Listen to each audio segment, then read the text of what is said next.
Ready, start. Sir, the Honorable Finance Minister has told us why he has thought fit to bring these finance bills in the middle of the year stop.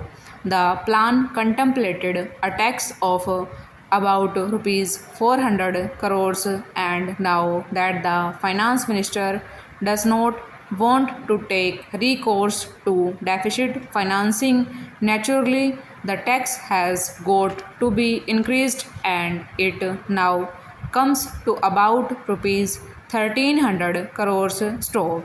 Therefore, money must come from wherever it can be had, and some sort of tax has to be imposed. Stop stranger. Now, the proposals have to be examined from that point of view. Stop. Some people have acclaimed the proposals as very necessary and well considered, while others have found ground for criticizing them. Stop.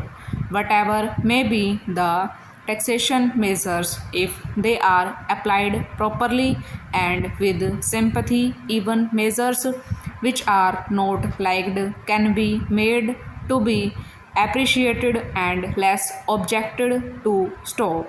I have no doubt, as the finance minister himself said, that he will see that the measures are sympathetically administered, and if that is done, most of the objections that might be and have been put forward to the proposals would be removed. Stop.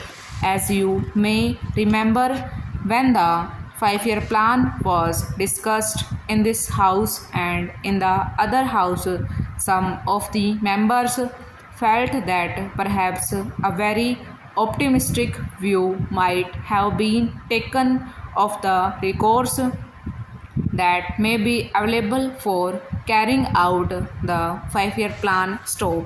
Even now, people feel that the plan has got to be implemented, and a lot depends on the implementation of the plan.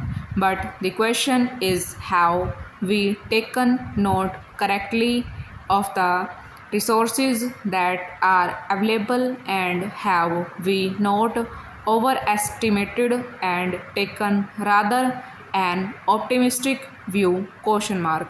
But implementation of the plan will not be very much. Stop over.